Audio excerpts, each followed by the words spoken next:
मैं चैलेंज करता हूं आप सबको चैलेंज करता हूं। चंद एक होंगे जो पास हो जाएंगे, वरना किसी अच्छे कारी साहब को जाके अपनी नमाज सुना दो जरा। आप कहते हैं ना हम नमाजी, हमें आता है सब कुछ, एक दफा सुनाए किसी कारी साहब, अच्छे कारी साहब। सैकड़ों तो आपकी तलफ्फुज की गलतियां होंगी, तजवीद पढ़ी नहीं होती हमने, नमाज में उल्टा सीधा पढ़ रहे होते। रब्बी जालनी, ओ भाई रब्बी जालनी है, जालनी कहां से आ गया? जिम पे तो फतह है ही नहीं, आप जिम साकिन है।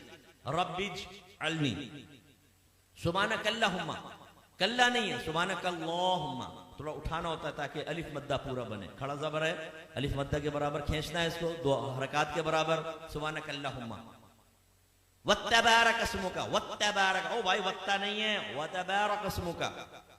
अत्तहियातु, ओ भाई अत्तहियातु नहीं है, अत्तहियातु है। सुब्हान रब्बिल आला, सुब्हान रब्बिल अजीम, ना भाई ये नहीं है, सुब्हान रब्बी यल अजीम, सुब्हान रब्बी यल आला, ये है। आप सुनाइए। मैंने तालीम बालगान का मदरसा बहुत पढ़ाया। जब मेरे सामने आते थे ना, कितने साल से नमाज पढ़ रहे हैं? 25 साल से। अच्छा सुनाओ जरा, सूरत सुनाओ। ओ भाई एक नई सूरत की शक्ल सामने आती थी, जबर की जगह जेर, जेर की जगह पेश, पेश की जगह कुछ।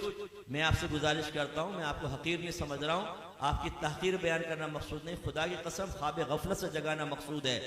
आज आप चेक भरते हैं ना, चेक, जितने यहाँ चेक भरने वाले मौजूद हैं उनसे पूछिए, इतने आराम से भरते हैं, कहीं टेढ़ा मेढ़ा ना हो जाए, बाउंस हो जाएगा। और कहीं अगर गलत हो जाए ना तो ऊपर साइन करना पड़ता है, वरना ये रिटर्न हो जाएगा ये चेक बैंक से, ओवरराइट हो गया है, तब कहीं जाके वो कैश होता है।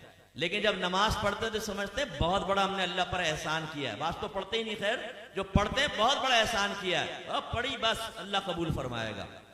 हालांकि नबी करीम सल्लल्लाहु अलैहि वसल्लम फरमाते हैं कि बंदा बाज़ औक़ात 60 बरस तक नमाज पढ़ता है, लेकिन उसकी एक भी नमाज अल्लाह ताला की बारगाह में कबूल नहीं होती, क्योंकि रुकू सही करता है तो सजदा गलत कर देता है, सजदा सही करता है तो रुकू गलत कर देता है।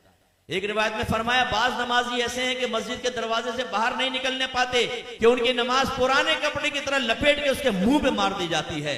एक रिवायत में फरमाया, जब नमाजी बाज़ औक़ात नमाज खत्म करता है तो नमाज उससे ये कहती है, अल्लाह तुझे ऐसा ही बर्बाद कर दे जैसा तूने मुझे बर्बाद किया।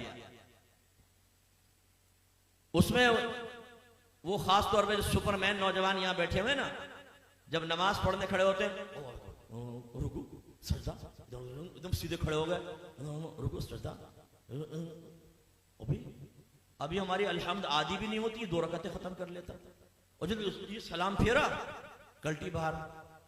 ओ भाई तो ये तू एक्सप्रेस ट्रेन बना हुआ है, बुलेट ट्रेन, ये तेरा फायदा क्या हुआ नमाज पढ़ने का? यानी सर से बोझ उतार रहे हो। आपने देखा जुमे की नमाज के बाद जैसे ही इमाम साहब सलाम फेरते हैं, जूतियों पर रश लग जाता है, इतना रश हो जाता है जैसे बाहर 5-5 हजार के नोट बट रहे हैं, अगर देर होगी तो निकल जाएंगे।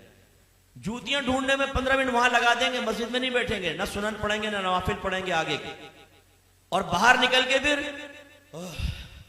दूसरे कहते हैं, हाँ ये क्या करना, चल ढाबे में चाय पीते। अभी तुम इसलिए बाहर निकल कर आए थे। ये भी जिम्नन बात आ गई तो मैं आपको अर्ज कर दूं, गौर से करें, गौर से देखें, और अपने बारे में मैं भी सोचता हूं, आप भी सोचें।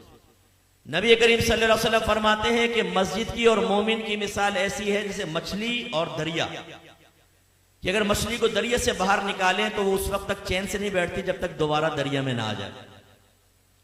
और मुनाफिक की और मस्जिद की मिसाल ऐसी है जैसे परिंदा और पिंजरा, कि अगर परिंदे को पिंजरे में बंद कर दें तो फड़फड़ाता रहता है कि दरवाजा खुले और मैं उड़ जाऊं, और जैसे खोलते हैं उड़ जाता।